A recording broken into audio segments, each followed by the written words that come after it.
are listening to the Battle Born Libertarian Podcast, the official podcast of the Libertarian Party of Nevada. Here's your host, Tyus France.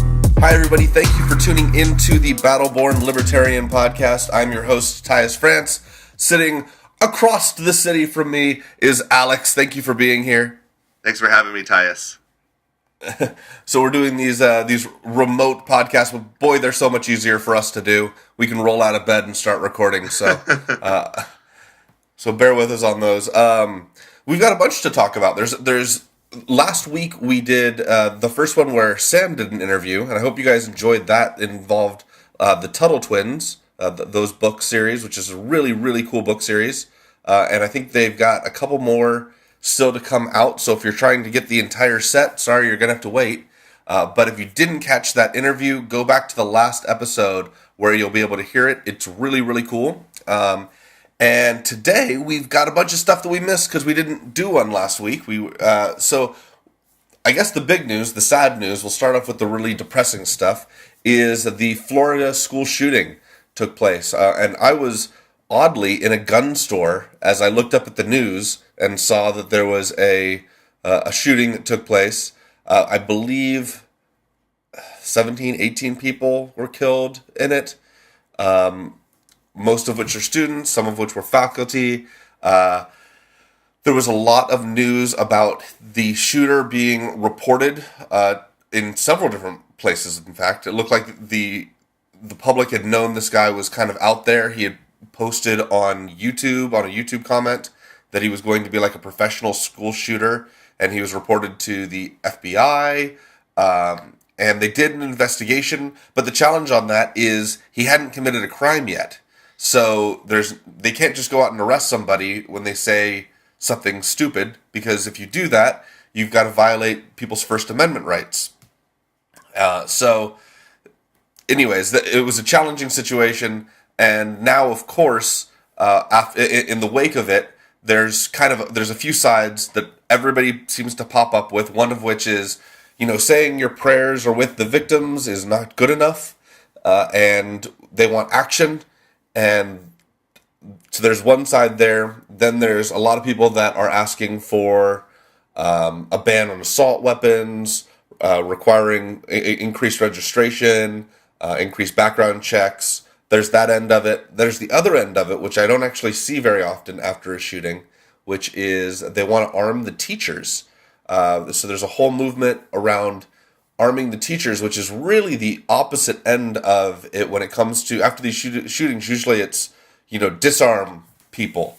And this is the first time I've seen where they're saying, well, maybe we should arm people. And they have a little bit of a point to that. When we see these, they almost always happen in gun-free zones. They happen where concerts are taking place and people have been searched by security before being able to go in, or in movie theaters where the establishment says we don't want guns, or schools where guns are not allowed. You never see these happening inside of a gun store because, well, a gun store can fire back.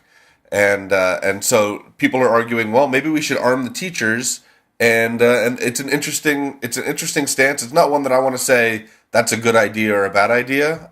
In my head, I'd kind of like it to be voluntary, obviously. I want the teachers to be able to do what they want to do with themselves because, hey, libertarian, remember, that's the whole podcast. But then on the other end of that, all the banning the assault weapons, I think it's a terrible idea.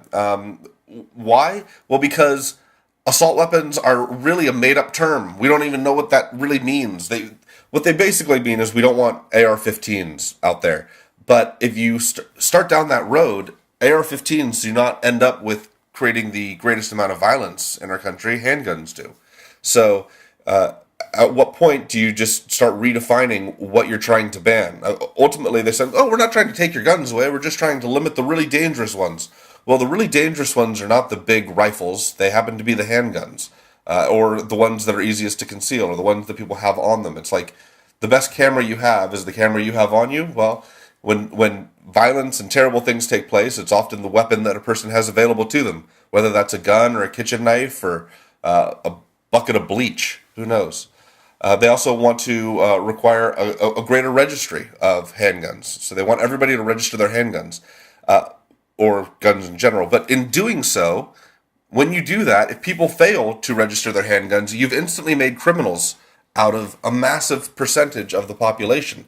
Those that don't register their handguns are now in trouble for not registering their handguns. And a registry actually doesn't do anything. So if a registry is going to say, oh, these people have weapons, but in the same way that this shooter was reported to the FBI in advance, well, they already knew he was a threat, but they couldn't do anything about it because he hadn't broken any laws. So a registry doesn't really do anything unless you know the guy has the weapons, you know where he plans on using them, unless there's some way of preemptively getting in front of it. But knowing that somebody has a handgun or a weapon of any kind does nothing. And then the last one is they want to increase background checks, which I don't really have that big of an issue with. I would like it to be run by the establishment. So I would love these background checks to be privatized. I guess a greater concern on that is if it's done by the state, if these background checks are done by the state, isn't that the state having the right to discriminate one citizen against another, which should be a violation of a Second Amendment right? However, if it is a gun store or that is putting these efforts in place, they could set their terms as far as how high or low their threshold is on these, and the free market could decide what is a reasonable and unreasonable background check for people to go through when purchasing a weapon. Alex, what are your thoughts on all this? Well, I mean, first off, I do feel so much for the victims as well as the survivors. In some ways, it's almost harder to be a survivor of a tragedy than it is a victim, simply because you have to live through the aftermath. You have to try to put the pieces of your life back together. Can't imagine being a parent having to bury your child. That's just a pain I wouldn't hope anybody ever had to go through again. And so first off, I think that statement of sympathy, I can't empathize. I've been fortunate not to be in any kind of mass shooting or be the family or member or loved one of a victim, but I have met people who are in the aftermath of the Vegas tragedy that was here this last fall. And it's certainly a very unfortunate, very sad event, and totally unnecessary to take place. So there's a lot of things that I think that we've talked about here. Obviously, not a fan of any kind of gun control. Not least of which because it would have actually made the situation worse. Potentially, I think that what you're dealing with is you got 98% of mass shootings taking place in gun-free zones, and by taking away more guns, you've created more gun-free zones, which means that you're going to see even more bolder attacks because they do know that the only way to answer a gun is with a gun. And if there was a magic fairy wand that we could wave, and it took away everyone's guns, the government's, the people's, the police's, everybody's, then that would be possible to enforce gun control. You know what I mean, Tyus? Like, if I could just wait, if I had magic, right, I could make sure that both the criminals, the government, and the people, none of them have weapons, so no one can blow each other away in that sense. But we all know that, practically speaking, never going to happen. First of all, the government will never disarm, and people who are the British and the Australian, their military still has weapons. Their police still have weapons, and so don't tell me, oh well, the police don't carry their guns, but they have them. Like if things broke out bad enough in the UK, they're going to have guns out on the street. Why? Because that's how they're going to be able to out-firepower anybody else. That is the people, and that was exactly what the framers didn't want. They didn't want. And in fact, Alexander Hamilton wrote quite eloquently about this in the Federalist Paper number 8. I was reminded of this quote earlier this week by a friend of mine.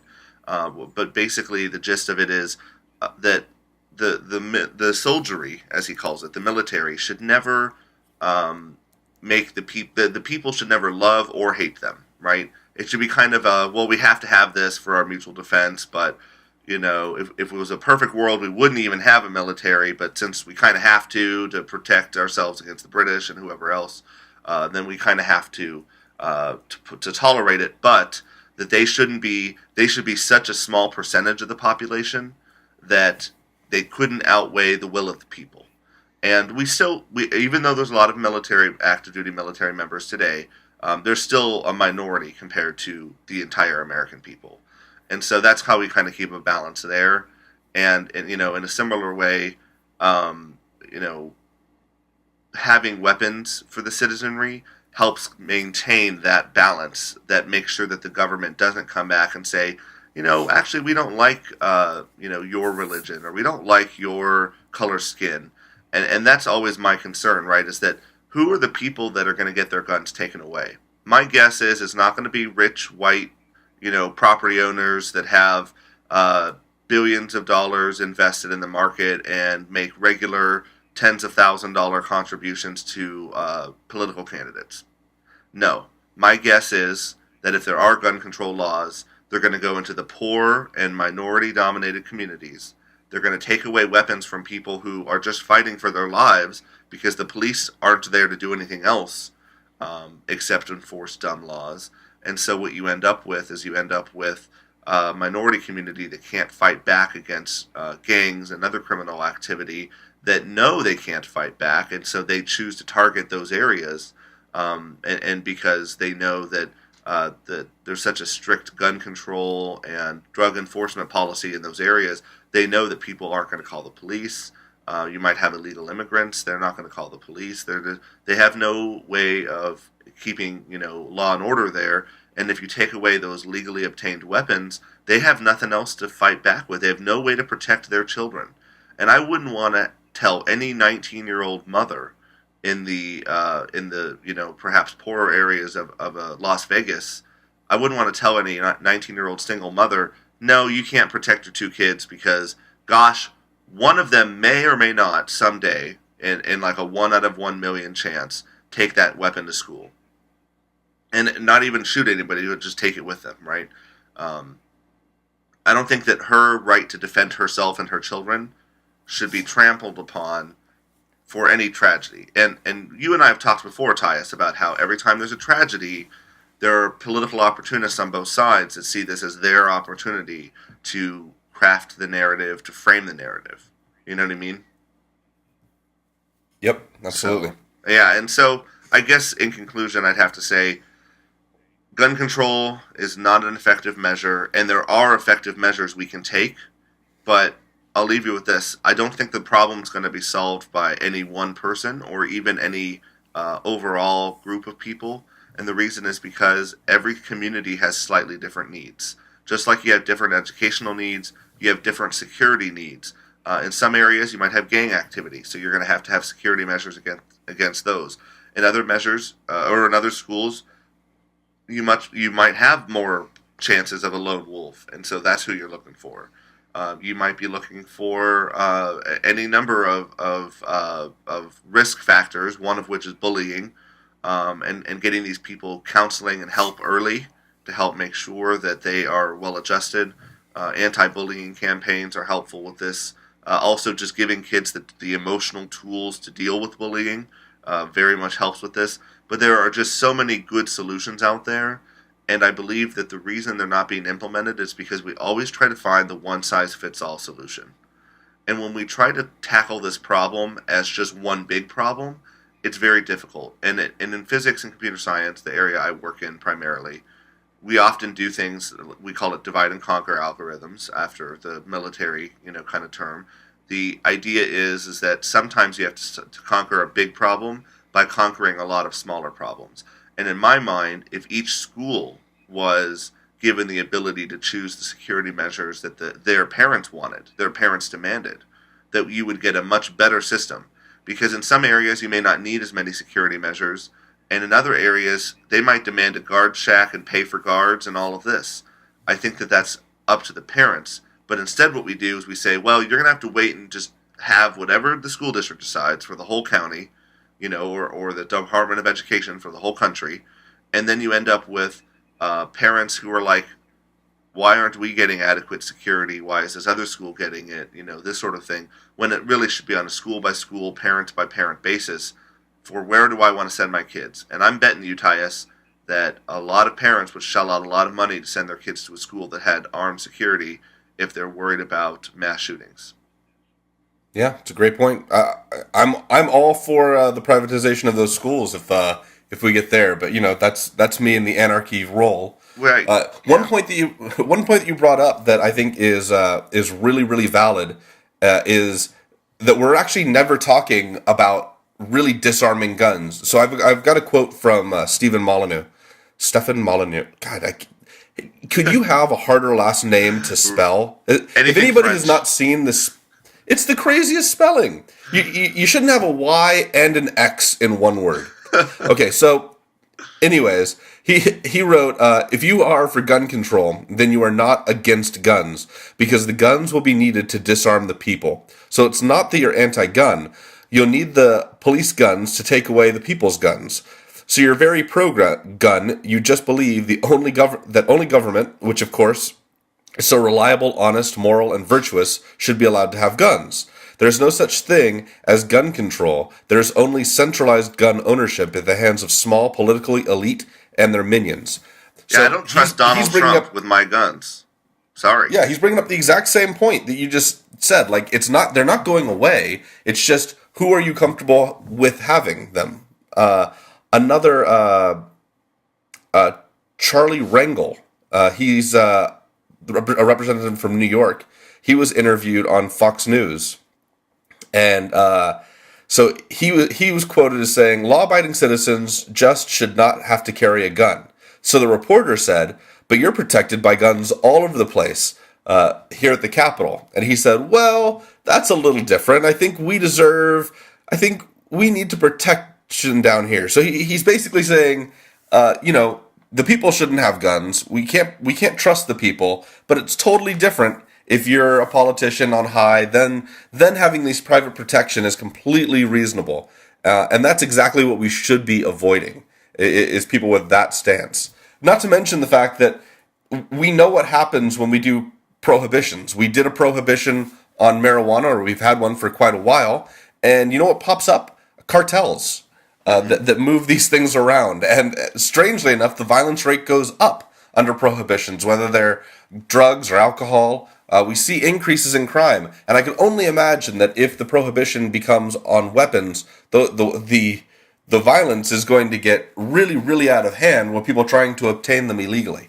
Yes, So and anyways, it'll mean ultimately to those listening who are very concerned about this, it'll mean more dead cops and more dead black market, movers. That's where that extra violence comes from.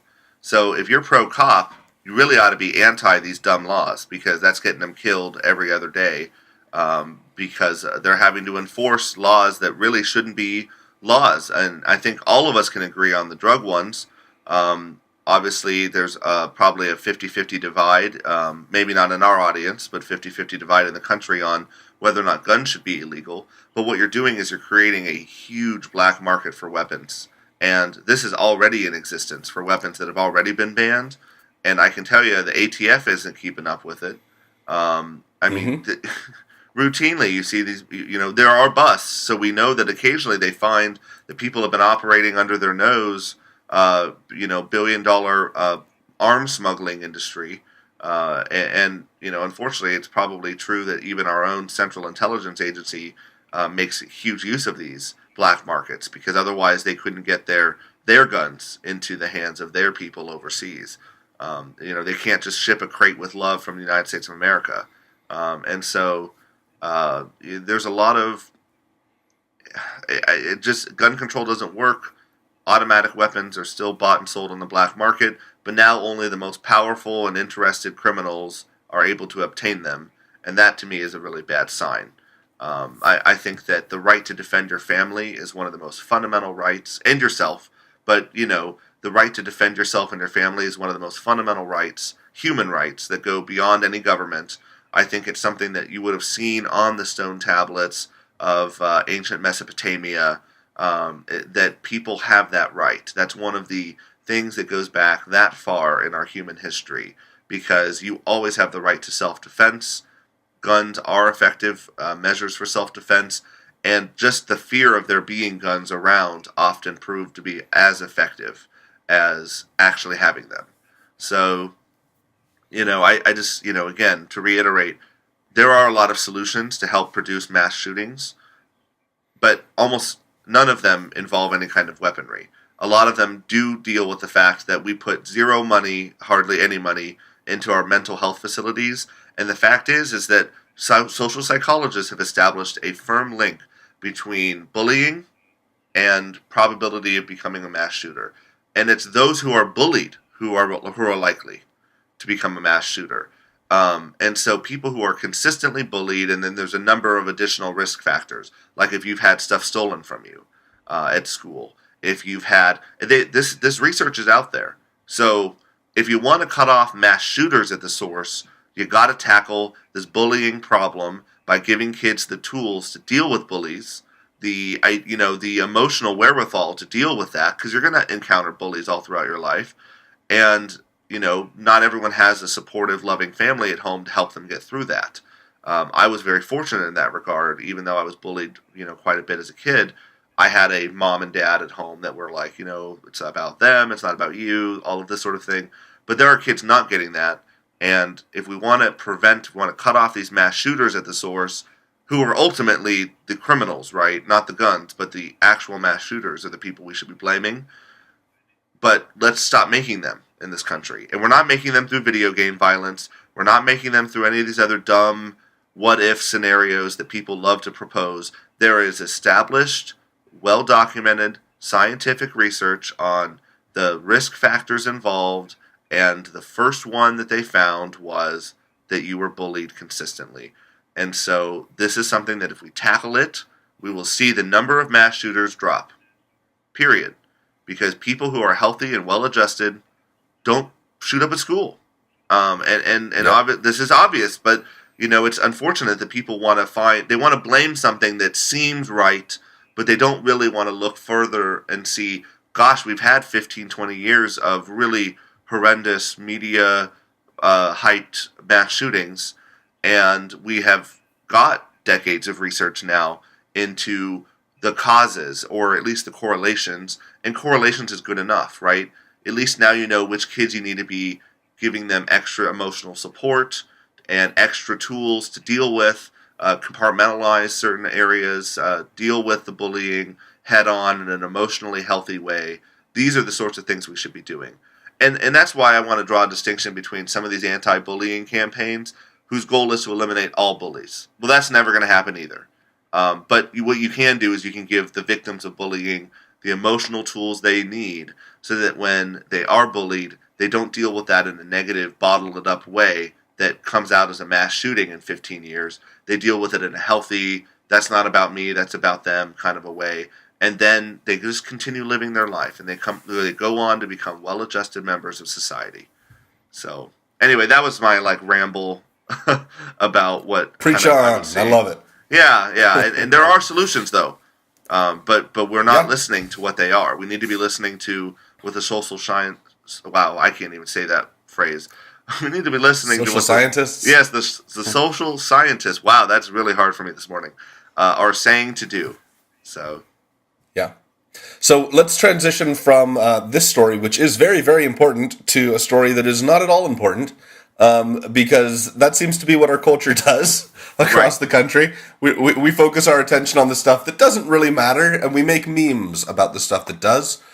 So one of the things that has been making the news everywhere is the new Black Panther movie, which I did have the privilege of going out and seeing, and I might do some spoilers in this. So if you haven't seen the movie, then I don't know how they're making so much money.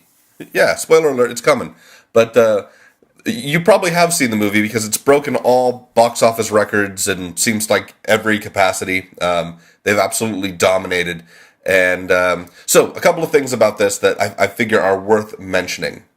So one is there is a lot of absolute craziness about race within this. Just because the cast is primarily black, and maybe the title called Black Panther, but it's really not a racial movie. I mean, there's talk about culture in it quite a bit, and some of the plot lines within the culture are very, very interesting. So, for example, both the hero and the villain are are characters that lost their father at a young age to black-on-black violence, which I hate to say it, but there is kind of a little bit of an epidemic of that situation of children raised by single family members, black-on-black crime. Also, okay, here's the big spoiler. I'm going to ruin the end of the movie right now. Alex, have you seen this movie? I haven't, but that's all right because I haven't seen any new movies in theaters in like 2.5 years. I just wait and watch it at home on my home theater. All right, well, I'm sorry. I'm about to destroy the end of this for you. Okay. So the general plot of this is you've got a prince who becomes a king because, somebody kills his dad. And so he's this prince who has all of this technology, basically unlimited wealth, and superpowers. So he's kind of got everything going on for him. And then you have a villain that is made by... He's created by society killing his dad and being left in poverty, and he's trying to make it and trying to ascend. So the high point in the movie is he takes over the role of king. And the end of the movie is the original king gets it back.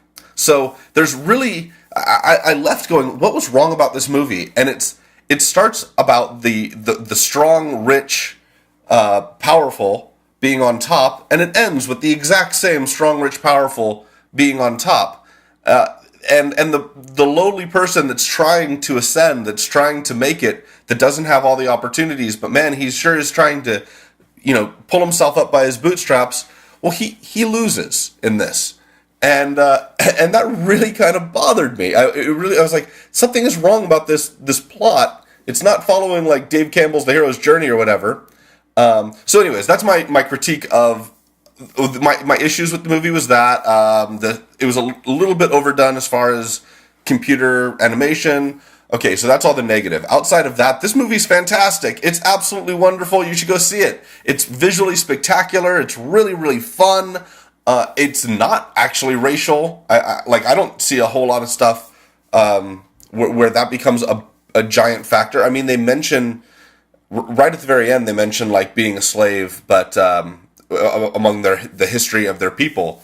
But it's really not a white versus black thing. And I've seen tweets where people have said, you know what, I'm not going to go see the Black Panther movie because I don't want to be a white person in the theater taking away from black joy. When do you think it would be appropriate for me to go see this movie? To which I think you guys are out of your mind. It's a movie. Go enjoy it if you want to, or don't see it. But you guys don't have to make it a racial thing because there happens to be a black cast in place. Right. It's crazy. There was a tweet. Who put it out? I responded to it because I thought it was crazy, but I think it was Serena Williams. But she might have retweeted it.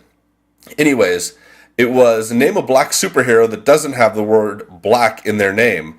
And so again, they were making the point that, man, this is all about race. This is all about race. Well, I went and I responded. I was like, well, she has like 100 superheroes that don't have the word black in their name. Most notably, the very sexy Green Lantern, who's always been a favorite of mine. I loved me some Green Lantern growing up. Isn't it offensive that they're making all of these characters into green characters now? Now it's all about color. So I think it's ridiculous. And honestly, it doesn't matter at all. So all of this news coverage that is about race among this one blockbuster movie is just an absolute waste of time. And so let's move to... it's crazy. Let's move to something that is, I think, much more important that's not being covered in the news, or at least I haven't really seen much news on it, and it's regarding Harvard University. So, Harvard University has officially banned single-gender clubs unless they're women only. So they were working on this last year. They were talking about, you know what, we don't want to have any clubs that are about single gender. So that includes fraternities, sororities. There's these clubs that I guess are called finals clubs, which are basically ways for alumni to get together, but they're often brought together around these fraternities or sororities. So Harvard was saying, you know what, this is kind of exclusionary, so we don't like it. We're not into this. So we're going to block these. Well, they passed that, and pretty much immediately, feminists stepped forward and said, hey, we're not okay with you blocking this, women's groups being able to join together, because women have been oppressed while men haven't. So it's okay that you block any groups that involve men, but it's not okay that you block groups that are women, which somehow, incredibly, the college said, okay. And so now it is okay if you are a women's only group. However, if you are a men's group, if you are a fraternity, you are penalized. So they will, I forget all the different things they're going to do with you, but you may be barred from leadership positions, athletic teams, or scholarships might be removed from you if you are a man that wants to hang out with men. Now, this should violate, Section 19 or whatever it is. Basically, colleges are not allowed to discriminate. There's a law in place around this. But they're not actually, these clubs are not by the college. These clubs are outside of the college that students are going to. So this is really violating people's free right to associate. Now, the college is private, so the college can do whatever it wants. But I hope people see this for what it is, as just flat out sexist. And come together and be like, you know what? I don't think I want to go to a college that is that absolutely that's that crazy. It's absolutely insane. And when they end up, they're going to end up with a 100% female school someday, because men that go there are going to continually to feel like they aren't allowed to have any groups. And it's kind of silly, because I'm sure they have sports teams that are men only because they have to, because the NCAA says you have to. So are they disbanding the sports teams? Because that's an all-male club. If you're an all-male hockey team, if you're an all-male football team. So this is just dumb. Point. This is just really dumb, and it's just the liberals eating themselves alive on this issue. And honestly, I don't know. I don't want to say I don't care, but I can certainly say that I'm not going to send my kid to a school which will discriminate against him or her on the basis of his or her gender. It's just not something that should be done. These colleges are so about their metrics now, and they're fucking, it's just so, it's really frustrating.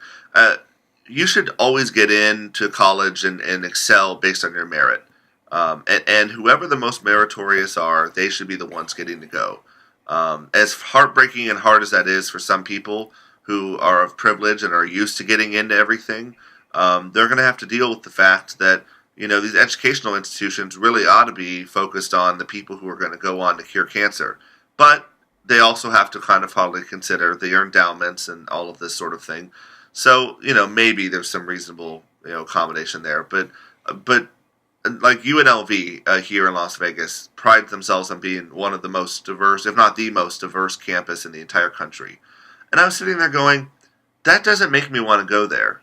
Though diversity is important, it shouldn't be forced. It shouldn't be something that they've worked to have.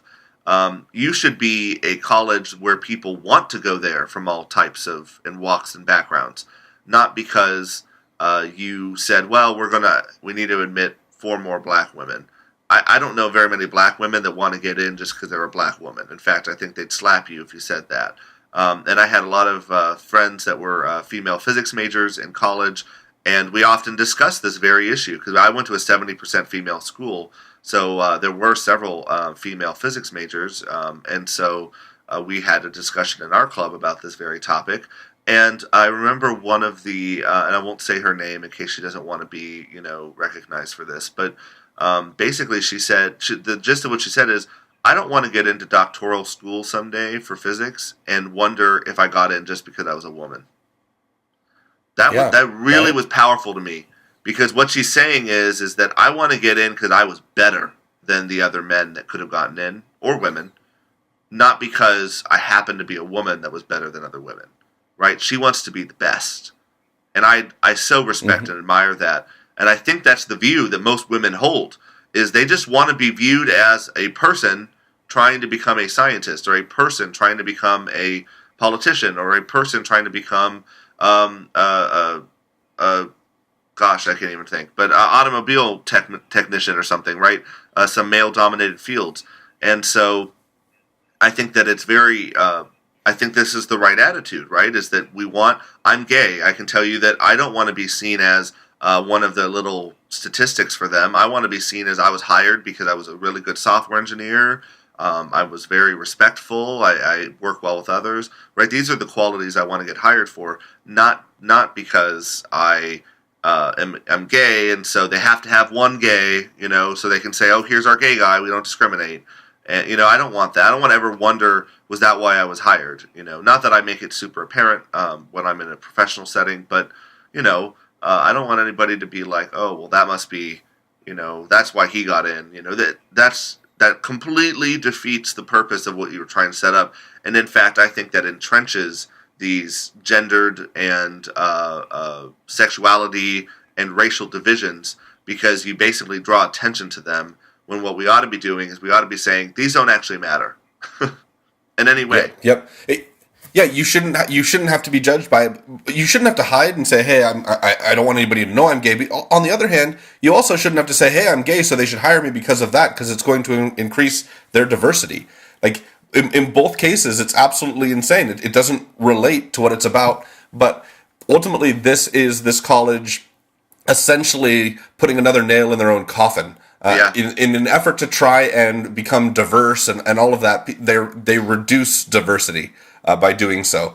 And it's a joke, but it's actually happening. And this is the kind of stuff that actually really pisses me off. At some point in the future, I think we should do a whole episode just on universities, because there is a lot to unpack around student debt, around admissions, around all that stuff. So maybe we'll cover a whole episode in the future just on that topic. Let's move on to another one that gets me all titillated, which is Trump has proposed to remove tax exemption from Scientology. So full transparency, I'm an atheist, so I don't have really any vested interest in churches, but I do believe that people should have the right to believe whatever they want. I'm also a huge supporter of the separation of church and state. But being an atheist, I go on the from my personal belief, I go, I don't think that any religion is really valid. So why should they have tax exemption? And to go down that road a little further, the answer to me is I don't think anybody should be dealing with taxes. So why not make everybody tax exempt? A lot of people are seeing this story and they're going, yeah, they shouldn't be tax exempt. All these churches shouldn't be tax exempt. And I look at it and I say, well, on one hand, if you take away tax exemption for churches, suddenly the churches have real justification for lobbying and for doing everything they can to control the government. And there's a lot of power there. It's a $70 billion company. Oh, yeah. Oh, yeah. $70 billion, right? So, yes, the government will grow because they'll be taxing the $70 billion. So they'll take in, somewhere around $21 billion of that. So that's growth to the government.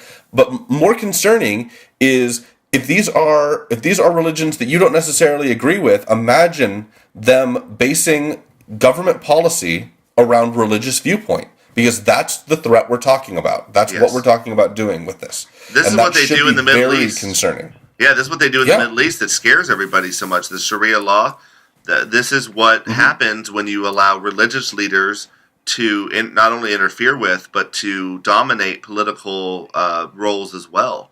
You end up with these religious tribunals that end up throwing gay men that are even just suspected gay men off of buildings. That's justice for them. And you know what? Religion has sent us to the Crusades. It has killed more than pretty much any single cause other than disease and old age. But religion is a number one killer.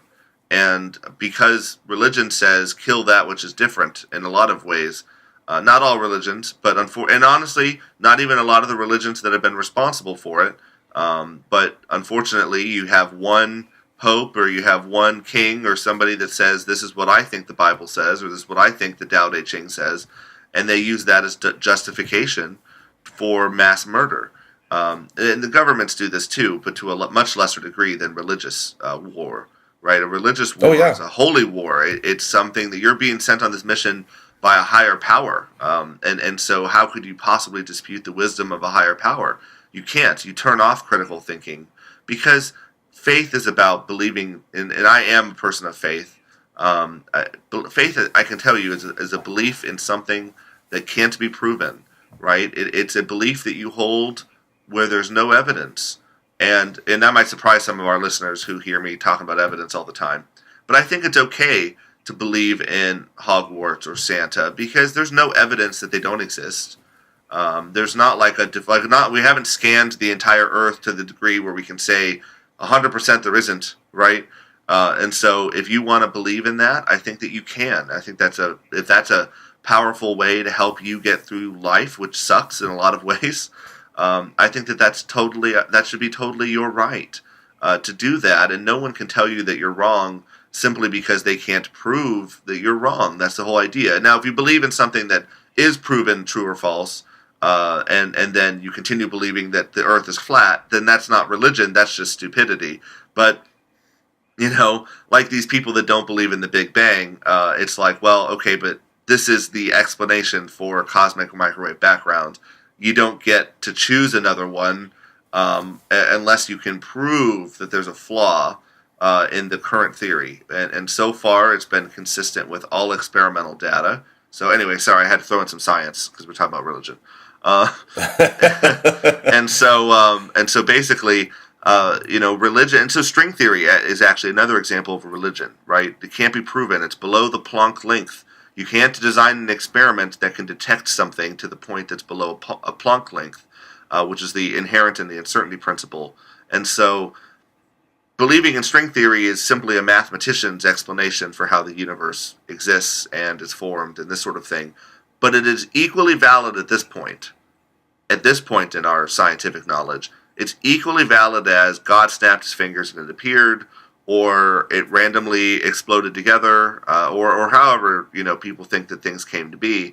Those are all equally valid explanations, simply because we can't measure. In fact, that's what the Planck length is saying, is that at the moment we believe we can't measure below this, simply because there's no way to be sure what we're detecting down there. There's an uncertain probabilistic universe at below that length. And so, we can't account for it well enough in order to establish what's actually happening down there. And so, in my mind, what we've said in science is that fundamentally our universe is probabilistic and is happening by random chance. And so that gives a lot of wiggle room to believe in what you want to believe in without there being any real contradictions in science, at least not forthcoming soon, based on current theory.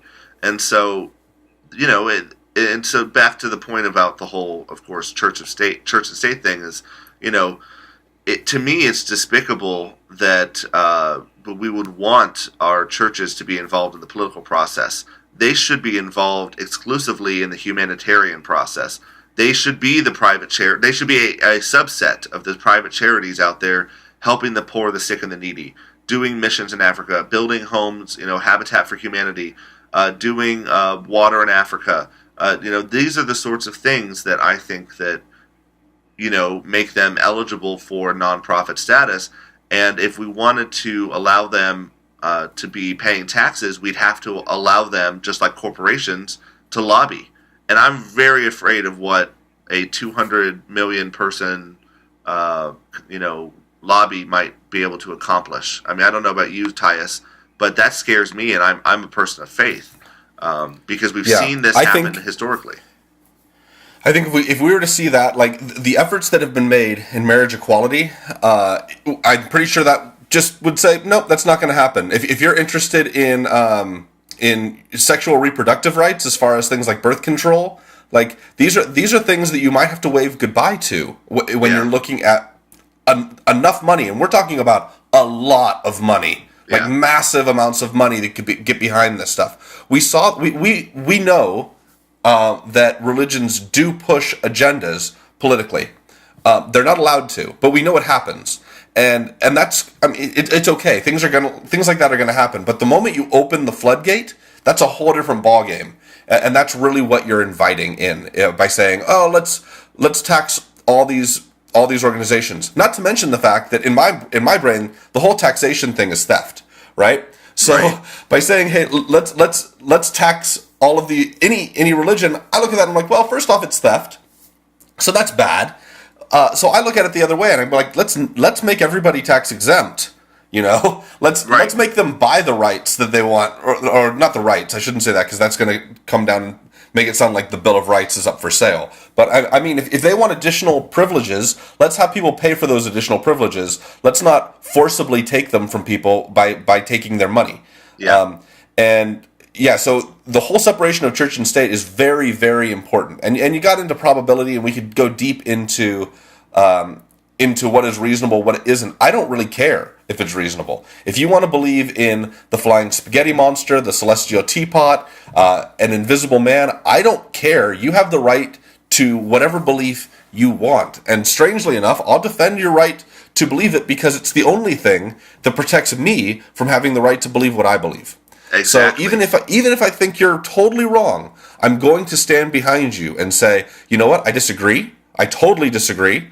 But if you are not causing harm to others, I'm going to stand behind you and say you have the right to believe it. Because I want to protect my right to believe whatever I want to believe. That's the only way I can protect myself. Now, Alex, you had mentioned that there's kind of a prayer going on before political meetings. What was that about? So it's very common that in formal meetings, and in fact, most legislatures will open with what's called an invocation, and they'll exit with what's called a benediction. And basically, these are prayers for the meeting, for it to be successful and all of this. But I've often seen that the vast majority of these are performed as kind of very Protestant Christian religious ceremony. Bow your heads. We all say amen afterwards. We thank dear baby Jesus. And I happen to believe in all this, by the way, for those who are listening. So, my bias, if anything, would be to do this, but I feel very uncomfortable knowing that there's other people that are Jewish or Catholic or Muslim or anything sitting there having to listen to this. And I'm just it kind of hurts me because I know that, this is the sort of thing that I would expect like Pharisees to do. I wouldn't expect, a Christ follower to be forcing this on people. Certainly not at the beginning of some large political meeting. I never, once can remember Jesus or anybody in the Bible going down to City Hall, so to speak, and demanding this or that. Right? He was with the people. I think that as a person of faith, that what we have to do is we have to say, this is really not appropriate in our government, because what we're really saying is we're saying this is the one true religion for our government. And I'm not saying that you can't have a religion, you can't mention God. I'm not saying any of that. I'm just saying that having a formal prayer, both before and after a meeting, to a higher power is kind of exclusionary government-wise to the 40-45% of the country that doesn't believe in Protestant Christianity. And, I know as a gay male that we're something like 4 or 5% of the population. I'm pretty sure that I would not be comfortable with prayer that said, let's find that, let's believe in your word that says that homosexuality is a crime, or that women's place is in the home. There's all sorts of things that I have a real problem with that you could tie to a book, no matter which book you're referring to, or no book, right? You could go to the opposite extreme. But it really bothers me, and I think this is something that we have to just start, stop doing. We have to start having the conversation of, if this is the government for the people, if this is the government for the American people that have some huge diversity of religions, and it's phenomenal, and it's great that we have the freedom of religion here, but I don't think that our forefather, and honestly I think our forefathers sort of foretold the end of the religious ceremonies in a lot of these meetings, because they were very explicit about trying at least to separate church and state, and they, considering the times that they were in, I think that they did a pretty good first attempt at that. But now I think it's time for the clean break. I think that that in order for me to be able to practice my religion how I want to, where I want to, when I want to, I don't want the government to be involved in any of it. I don't want the government to regulate it, tax it, choose who gets it, and I don't want them to be inviting only certain religions to open up with a prayer. I think that there's a way to open up a meeting that doesn't involve, first of all, unblinding allegiance to a flag, which is something that I'm sure our forefathers are rolling in their graves over, and it doesn't have to involve any kind of invocation or benediction. I think that we can start and end these meetings simply saying that I hope today, right? Statement of hope, right? That's what this is really about. It's not really about faith. So let's remove the faith from it so that I can be free to practice that very, time-honored tradition in my own church, but I don't have to force others to participate in that just to become an elected official or just to go to a political meeting. And I know the Libertarian Party of Nevada is welcoming to all religious and non-religious people. And so we have it as a policy to never do an invocation or benediction, even a non-religious one or non-religious specific one, because it harkens back to this tradition that I know would turn me off if it was a different one. I can't imagine many Christians would want to attend a prayer that began in, that was an Islamic prayer in the beginning. And I think that if we started doing something extreme like that, how quickly would people decide we don't need to do this in the government anymore? That's how we make these other people feel. And so if you're uncomfortable with me saying this, just imagine if we had to start every single political meeting with 5-minute song prayer, and then afterwards we had to try and go back to what we were doing. I feel like I think I know most Christians would have a problem with this, and rightly so. We shouldn't treat others the way we don't want to be treated, and this sort of thing. So anyway, I ramble, but I still think it's a very important point. And I don't know how you feel about that as a non-religious person, Tyus, but I know that even as a religious person, I have a problem with this. No, I agree. I mean, as a non-religious person, I've got all kinds of issues with this type of stuff. But, I look back and when we see one nation under God being added, every presidential address, God bless America, for me, I look at that and I'm like, these are all kind of violations of what our forefathers had in mind. And it's not to say that I'm against people having these beliefs. I'm just against these beliefs being pushed upon everybody. And that goes across the board, not only just for religion, but for just about everything. Basically, if you take these blanket policies and put them over our entire citizenship, that's where all these issues end up being really started from. So let's wrap this up because we've gone long, but you can just consider this a bonus, everybody. We just had a lot to talk about, so I hope you enjoyed it. Hey, if you want to get involved with our party, it is the fastest growing party, not only in the country, but especially in the state of Nevada. So please get involved. Come over, check us out at lpnevada.org, where you can find out how you can give us money, which we love your money, or you can get involved by volunteering your time. We love that too. Or you could run for office. There's all kinds of things you can do to get involved. But you know what? None of that's going to happen unless you take some action. And if you care about the future of your county, your state, your country, or this world, there's nothing that's going to happen unless you get involved. Well, something's going to happen, but it won't be under your control. So go out and get involved, and we would love it if you got involved with us. So head over to lpnevada.org to find out how you can do that. And until next time, let's make it all about freedom. This show is brought to you by the Libertarian Party of Nevada. Music is provided by T. Sims. Please support the show by subscribing, sharing it with friends, and leaving a positive review on iTunes. For more information or to learn how to get involved, visit lpnevada.org. Thank you for listening.